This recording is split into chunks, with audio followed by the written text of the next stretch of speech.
Hi friends, എല്ലാവർക്കും നമസ്കാരം. ഇന്ന് ഞാനിവിടെ തയ്യാറാക്കാൻ പോകുന്നത് ഈ ഇടിച്ചക്കയാണ്. കയ്യിൽ കറ വരലാതെ എങ്ങനെ ഇടിച്ചക്ക ഉണ്ടാക്കാം എന്നതാണ് ഇവിടെ കാണിക്കാൻ പോകുന്നത്. നമ്മൾക്ക് ചക്കയൊന്ന് കഴുകിയൊന്ന് വൃത്തിയാക്കാം. അതിനുശേഷം ഒരു കുക്കറിൽ എടുത്ത് വയ്ക്കുക. എടുത്ത് വെച്ചതിന് ശേഷം ഒരു ഗ്ലാസ് വെള്ളം ഒഴിച്ചു കൊടുക്കുക. കുക്കർ മൂടി വെച്ചിട്ട് വിസിലും വയ്ക്കുക. അതിനുശേഷം 5 വിസിൽ അടുപ്പിക്കുക. 5 വിസിൽ അടിച്ചതിന് ശേഷം നമ്മൾക്ക് ചക്ക വെളിയിലെടുത്തിട്ട് തണുക്കാൻ വയ്ക്കുക. ഇപ്പോൾ ഇത് തണുത്തിട്ടില്ല. തണുത്തതിന് ശേഷം ഞാൻ അപ്പോഴത്തേനും നമുക്ക് മറ്റ് കാര്യങ്ങളിലേക്ക് കിടക്കാം. തേങ്ങ ചിരുക, ജീരകം, മഞ്ഞൾപ്പൊടി, വെളുത്തുള്ളി, കടുക് വറക്കാനുള്ള ഉള്ളി, കറിവേപ്പില, കുറച്ചരി, അരപ്പെല്ലാം ഒന്ന് തയ്യാറാക്കിയെടുക്കുക. ചക്ക തണുത്തു. അപ്പോഴത്തേനും നമുക്ക് ചക്കയൊന്ന് റെഡിയാക്കിയെടുക്കാം.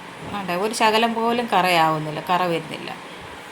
പിന്നെ ഓരോ കഷ്ണങ്ങളും ഇങ്ങനെ എടുത്ത് ആ കൂഞ്ഞിൻ്റെ ഭാഗം എടുത്ത് കളഞ്ഞതിന് ശേഷം മിക്സിയിലിട്ട് ഓരോ 1-2 അടി അടിച്ച് കഴിയുമ്പോൾ ഇങ്ങനെ പൊടിയായിട്ട് കിട്ടും. അതെടുത്ത് നമ്മൾക്കിനി കടുക് വറുത്ത് അരപ്പ് കിട്ടാൻ മതി. കുക്കറി വേവിക്കുന്നതുകൊണ്ടാണ് ഈ ചക്കയുടെ നിറം ഇങ്ങനെ വന്നത് കേട്ടോ. കടുക് വറക്കാൻ നേരത്ത് എണ്ണ ഒഴിച്ച് കൊടുക്കുക, കടുക് ഇട്ട് കൊടുക്കുക. കടുക് പൊട്ടിക്കഴിഞ്ഞതിന് ശേഷം മട്ടയരിയുടെ കുറച്ച് അരിയെടുത്ത് അതിനകത്തിലിട്ടിടുക. നല്ല ടേസ്റ്റായിരിക്കും. ചുമന്ന മുളകും ഫ്രൈ ചെയ്ത് കറിവേപ്പിലയും കൂടെ ഫ്രൈ ചെയ്തിട്ട് അതിലേക്ക് ചെറുള്ളി അരിഞ്ഞതിട്ടിട്ട് അരപ്പിട്ട് കൊടുത്തതിന് ശേഷം നമ്മൾക്ക്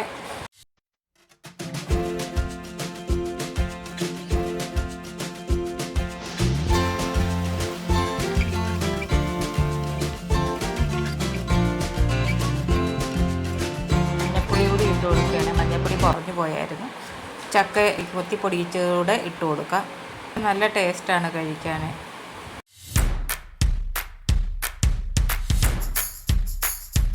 ഉപ്പ് ഇട്ട് കൊടുക്കണം.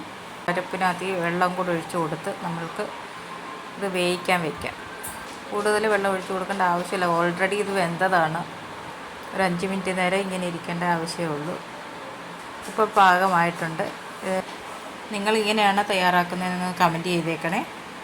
ഈ വീഡിയോ നിങ്ങൾക്ക് ഇഷ്ടമായെങ്കിൽ ലൈക്ക് ചെയ്യുക, കമൻറ്റ് ചെയ്യുക, ഷെയർ ചെയ്യുക. ഈ ചാനൽ നിങ്ങൾ ആദ്യമായി വരികയാണെങ്കിൽ ആ സബ്സ്ക്രൈബ് ബട്ടൺ ഒന്ന് അമർത്തിയേക്കണേ. അടുത്ത് കാണുന്ന ബെൽ ബട്ടൺ കൂടി ഒന്ന് അമർത്തിയേക്കണേ. Thank you.